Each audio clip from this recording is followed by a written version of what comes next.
My husband married me 3 weeks after my billionaire mother died, then tried to steal everything she left me. My mother was worth $340 million when she died, and my husband married me while I was still wearing black. I thought it was love. My mother's estate attorney thought it was something else entirely. I want to start by telling you who my mother was before I tell you what my husband tried to do. Because I think it matters. I think you need to understand what she built before you can understand what he was after. Her name was Diane Weston Carroll. She grew up in Beaumont, Texas, the youngest of 4 kids in a house where the roof leaked in 3 places, and her mother worked double shifts at a diner 6 days a week. Diane put herself through the University of Houston on scholarships and student loans, got a civil engineering degree, and spent the next 15 years learning the oil and gas infrastructure business from the ground up. By the time she was 40, she'd founded her own pipeline consulting firm.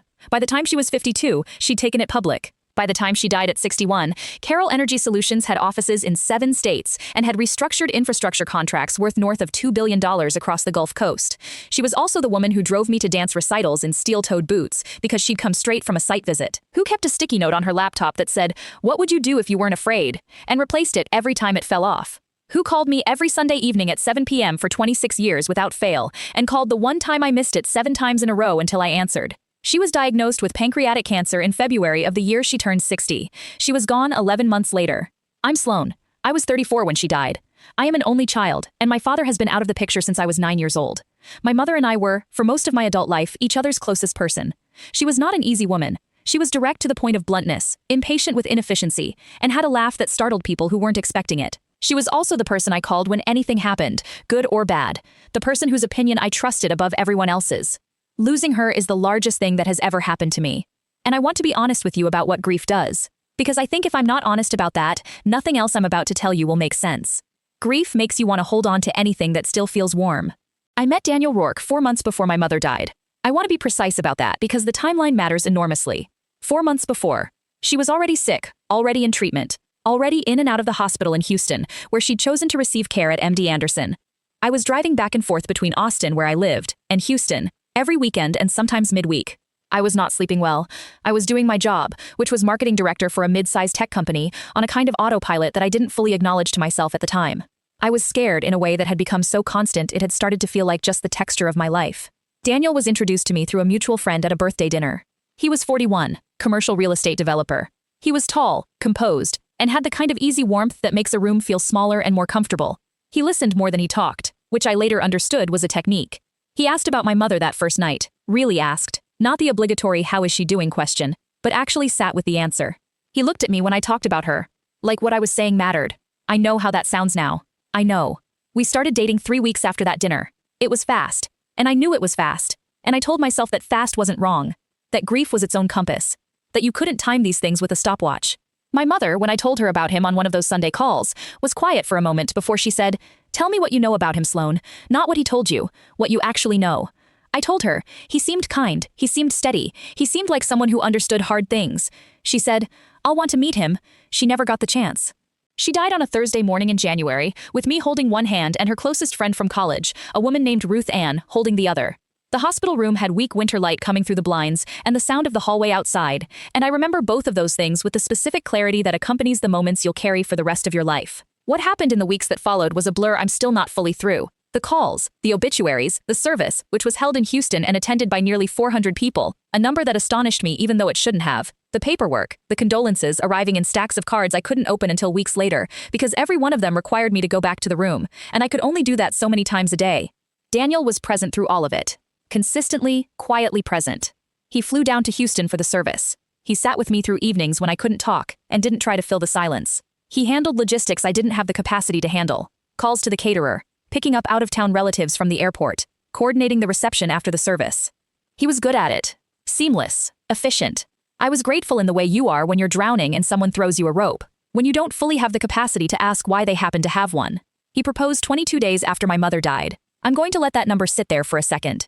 22 days. He did it at the house. Not a restaurant, not somewhere public. At the house, in the evening, with a ring he said he'd been holding for 2 months because he'd been waiting for the right moment and he didn't want to wait anymore. He said he loved me, and he was certain about us, and life was too short, and we both knew what loss looked like, and he didn't want to waste another day.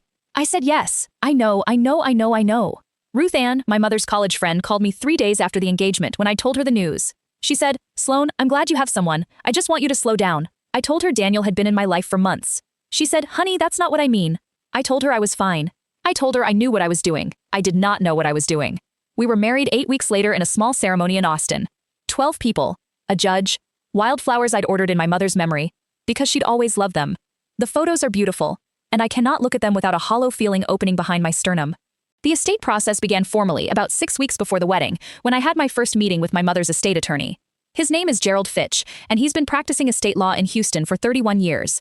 He's the kind of attorney who wears the same kind of suit every day and speaks in careful, complete sentences and does not traffic in anything that can't be documented. My mother had worked with him for 17 years. She trusted him the way she trusted anything, specifically and for documented reasons. That first meeting was what you'd expect.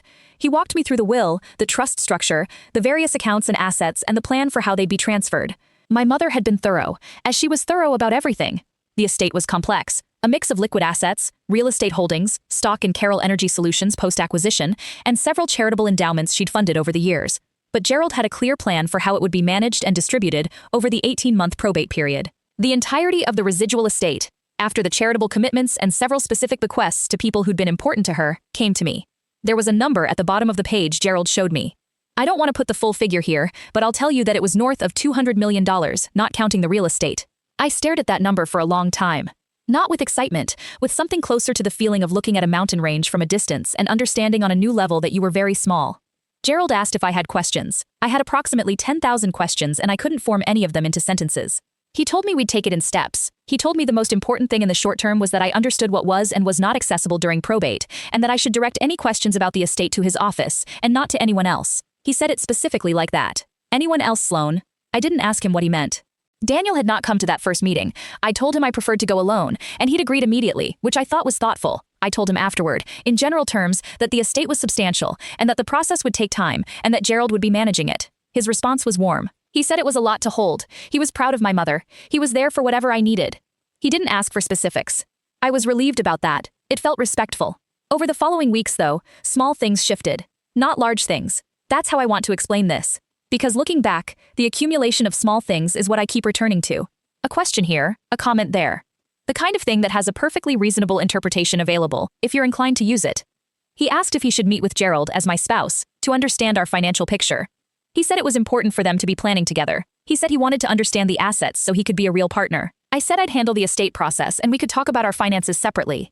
He mentioned a project he was pursuing, a large commercial development in San Antonio that needed additional capital. He said he wasn't asking me to invest. He was just being transparent about what was happening professionally.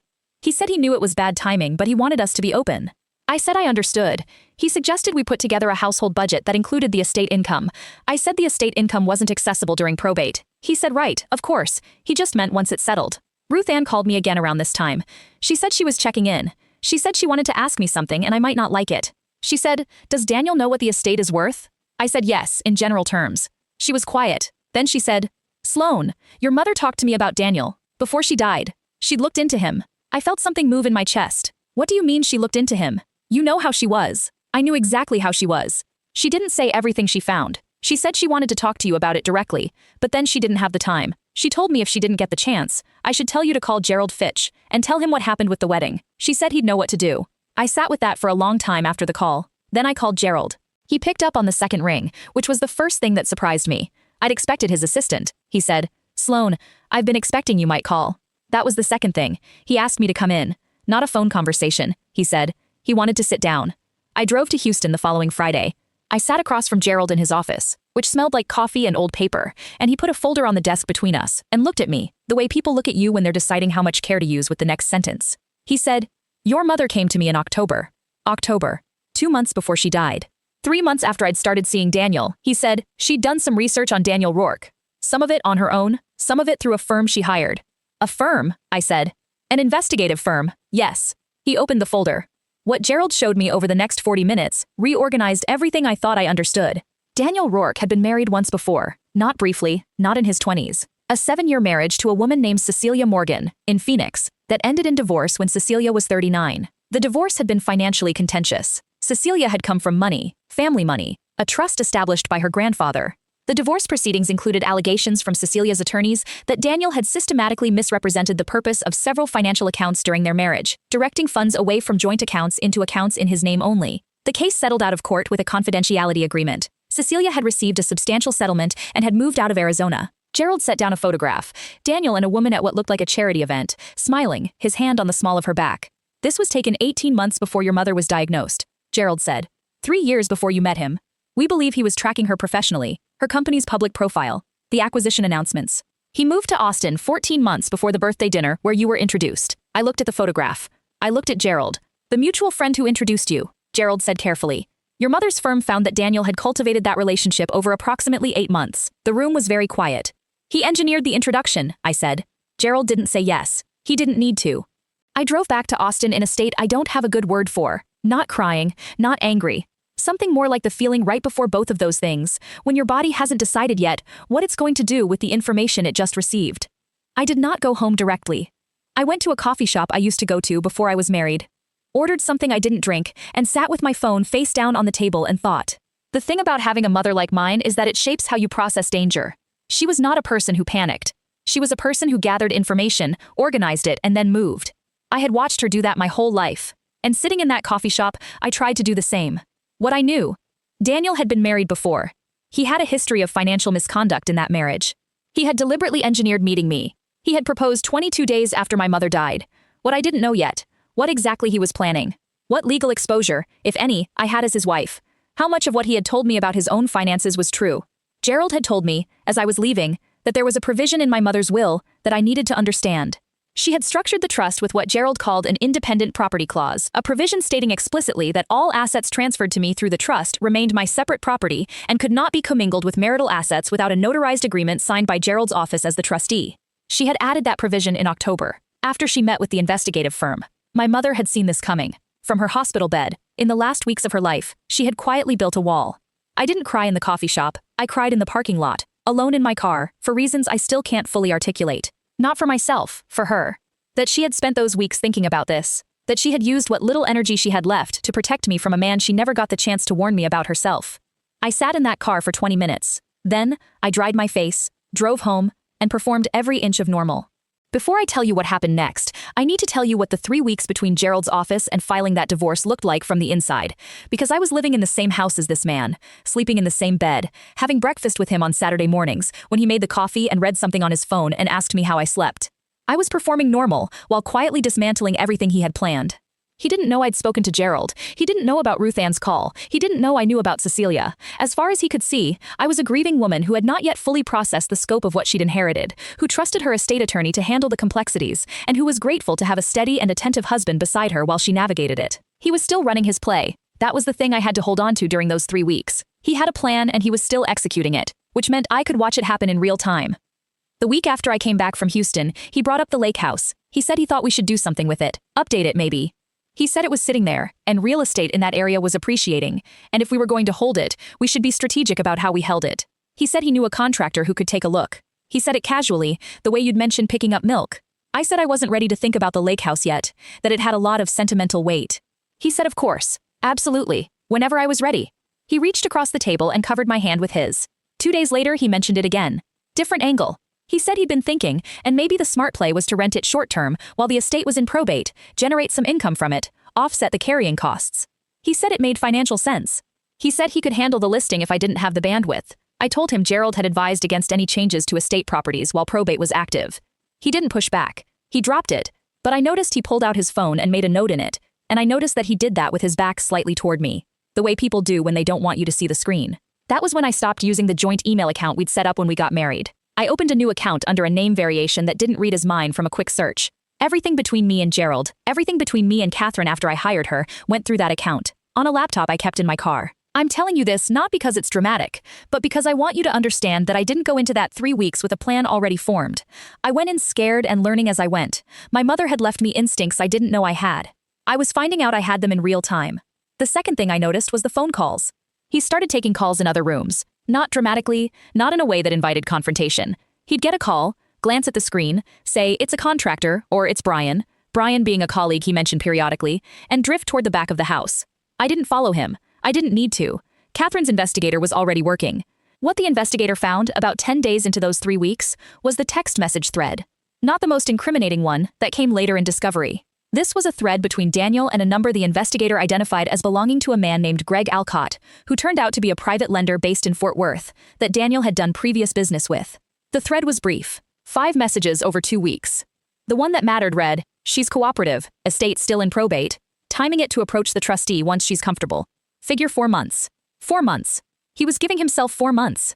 He was going to let me grieve, let the estate settle into a rhythm, let my guard come down, and then make his move on the trust through whatever avenue he'd identified. And based on what came out later, that avenue was going to be me. He was going to get me to voluntarily direct Gerald to add him to some portion of the estate management. He was going to be patient and warm and present until I felt like not including him was the thing that needed explaining. I read that text message in Catherine's office on a Tuesday afternoon and felt something clarify.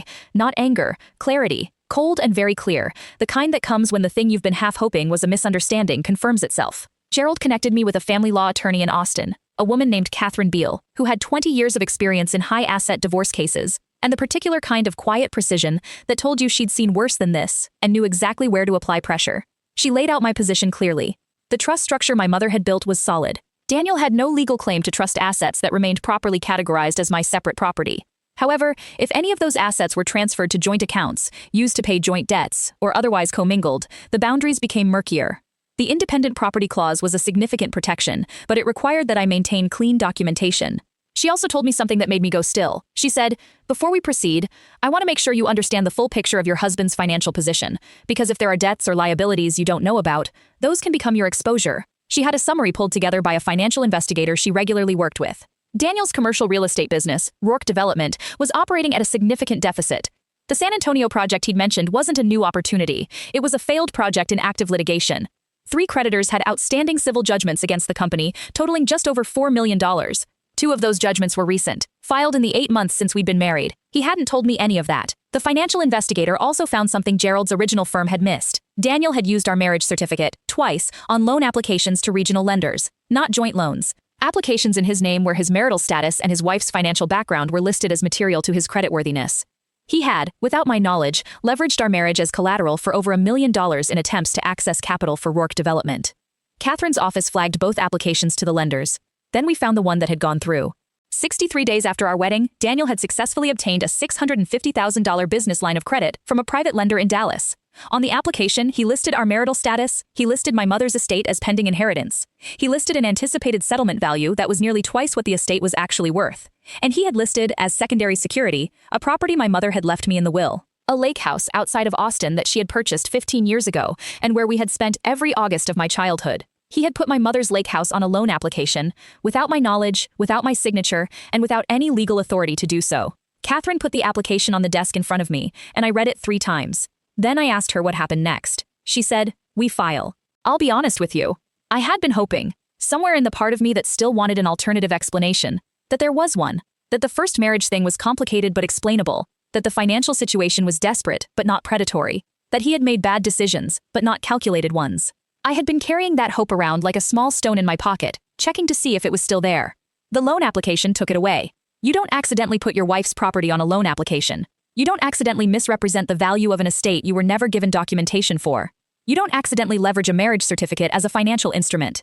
These are not the errors of a panicked man. They are the moves of someone who came in with a plan. I filed for divorce on a Tuesday morning in April. Catherine handled it. The filing included a petition for emergency protective order on the lake house property, citing fraudulent use of the asset in the loan application. The judge granted it the same afternoon. The property was frozen. Daniel could not sell it, transfer it, or use it as collateral while proceedings were pending. He called me 4 times that afternoon. I let Catherine's office handle the calls.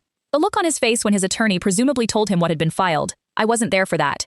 But I know from Catherine that his first response was to claim he'd had no idea about the estate structure, that he had believed marital assets were accessible to both spouses, that the loan application had been a misunderstanding about what he was legally permitted to do.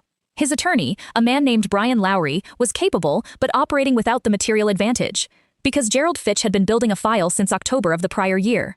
What came out in discovery was the kind of thing that turns a civil case into something that gets referred to other agencies. The $650,000 line of credit wasn't the first time Daniel had used our relationship for financial leverage. His firm's attorneys found a second application, this one submitted through an intermediary to a private equity group in Dallas that specifically funded commercial real estate ventures. On that application, submitted 6 weeks after our wedding, Daniel had provided a letter describing his wife as the sole heir to a significant energy company estate, and had implied that capital would be forthcoming through our marital finances within 12 months.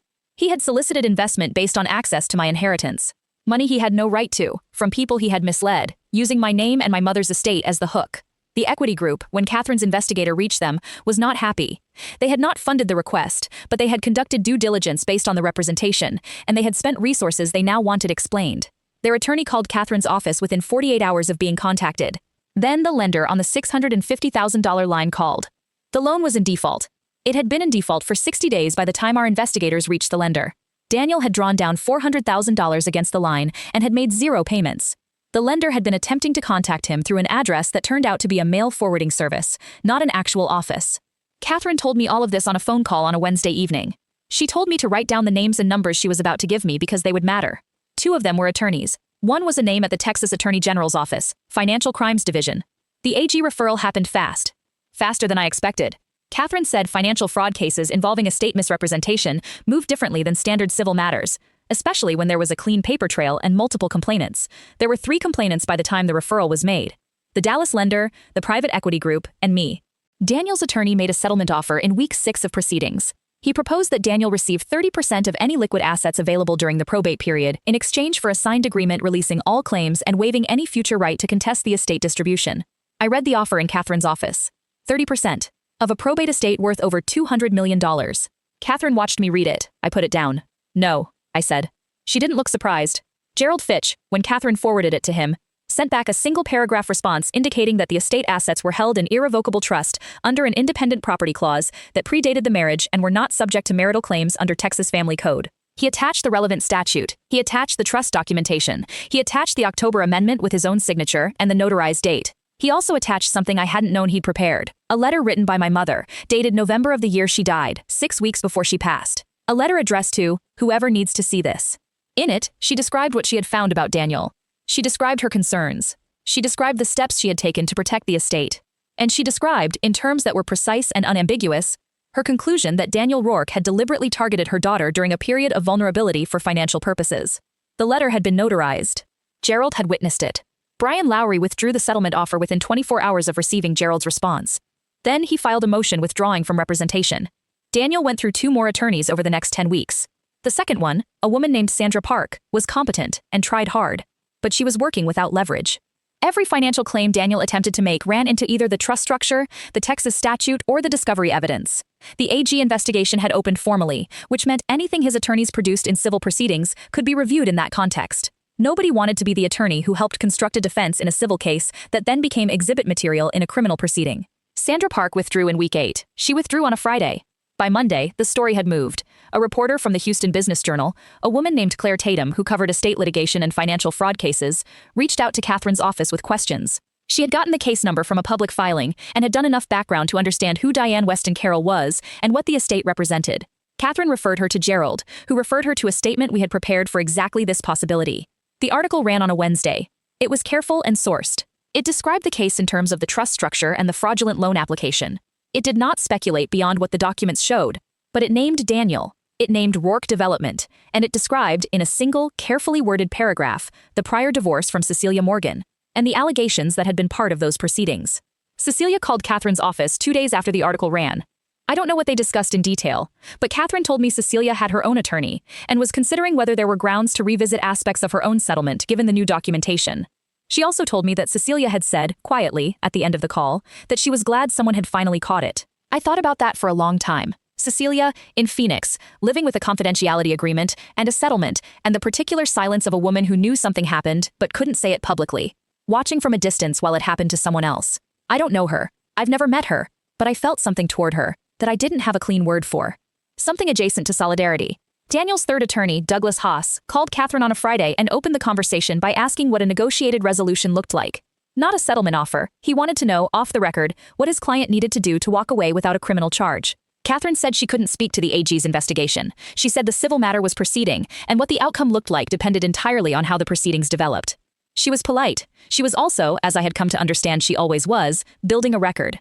The thing about watching a plan collapse in real time is that it happens in stages. It's not cinematic. There's no single moment where everything falls at once. It's more like watching a building settle into its own damage. A wall here, a support there, each one going quietly until the structure that was supposed to hold up can't hold anything anymore. His creditors moved faster once the AG investigation was public. The San Antonio litigation had been grinding for months, but once Rourke Development was named in a financial fraud investigation, the plaintiff's attorneys filed for accelerated proceedings. Commercial real estate operates on reputation in a way that makes legal exposure particularly destructive. You can survive a bad project. You cannot survive being the subject of a financial crimes referral. His lenders started calling in notes. His partners started getting quiet. The Fort Worth lender, Greg Alcott, the one from the text thread Catherine's investigator had found, apparently retained his own attorney to distance himself from the loan application before any of it landed on him. By the time we walked into that courtroom in September, Daniel Rourke had no firm, no active projects, no operating capital, and no credible financial narrative. His attorney Douglas Haas sat beside him and said the legally required things with the expression of a man who understood he was managing a loss, not contesting a case. The judge, the Honorable Margaret Solis, had been on the Austin family court bench for 14 years. She had read every exhibit. She asked Gerald 3 clarifying questions about the trust structure, which he answered with the particular calm of someone who has been waiting to explain this for 9 months. She asked Catherine 1 question about the timeline of the loan application relative to the wedding date. Catherine gave the answer. The judge wrote something down. She ruled from the bench. She didn't wait for a written decision. She went through the claims, dismissed each one with specific statutory citations, and entered the final decree in a voice that was completely without drama. The voice of a court that processes exactly this kind of damage with exactly this kind of efficiency. Daniel received nothing. All estate assets remained separate property. His counterclaim, which had alleged that he was entitled to a portion of marital assets accumulated during the marriage, was dismissed because there were no marital assets. He had contributed nothing to the marital household financially. Every dollar that had flowed through any account in the marriage had come from my premarital income or from limited estate funds during probate, all documented. His attorney asked for a brief recess. The judge declined. The divorce was finalized on a Thursday in September, 9 months after I'd filed. He sat in that courtroom in a suit that looked newer than it was, and I watched him understand that the plan hadn't worked. The AG's office settled their investigation with a deferred prosecution agreement 6 months later. He paid fines, completed a financial compliance program, and received a 10-year bar from serving as a signatory on commercial loan applications in Texas. He did not go to prison. I want to be honest about that because the story would be neater if he had, and the truth is that these cases rarely end with handcuffs. What they end with is paper, judgments, bars, records. His commercial real estate firm dissolved the following quarter. The San Antonio litigation concluded with a judgment against him. The Dallas lender's suit was still pending, last I heard. There's a detail I keep coming back to. In the documents produced during discovery, there was a text message between Daniel and a contact saved in his phone as R that was pulled from a cloud backup. Sent 2 days after my mother's death. Before the proposal. Before the wedding. Before everything. Estate goes through probate. Need to be on the deed or in the accounts before it settles. 6 months max, then it's locked. 6 months. He'd given himself 6 months. He didn't make it 3. I go to that lake house now on weekends when I can. The protected property order was lifted after the divorce was finalized, and it has been mine without complications since then. It's a 2-bedroom on the water outside of Austin, with a screened porch that catches the evening breeze, and a dock where my mother used to sit with her coffee at 5 a.m. when she wanted to think. I've started sitting out there too. Same hour, more or less. Coffee going warm in my hands, water moving, everything quiet in the way that only early mornings are quiet. Ruth Ann comes to visit sometimes. She stays in the 2nd bedroom, and we cook dinner together and talk about my mother, the real stories, the ones that don't fit on the obituary page. About how she mispronounced certain words her whole life and refused to be corrected. About how she kept a running list of people who underestimated her in a notebook she called her motivation journal. About how she laughed at her own jokes half a second before the punchline. I asked Ruth Ann once if my mother had been scared at the end. She thought about it. She said she was scared about you, not herself, just you. I've thought about that a lot. My mother, with everything she had built, with everything she'd survived, spending her last weeks not afraid of dying, but afraid of leaving me exposed. Building walls around me from a hospital bed with paperwork and attorneys and a letter notarized 6 weeks before she went. The last line of that letter, the one Gerald had kept in his file, read, "My daughter is more capable than she knows. She just needs time to find it without someone pulling the ground out from under her." Gerald sent me a copy after the case closed. I framed it. It's on the wall in the living room of the lake house, next to a photo of the 2 of us from the August I was 12, standing on that same dock. The dock where she used to sit at 5 a.m. and think. The dock she made sure would still be mine.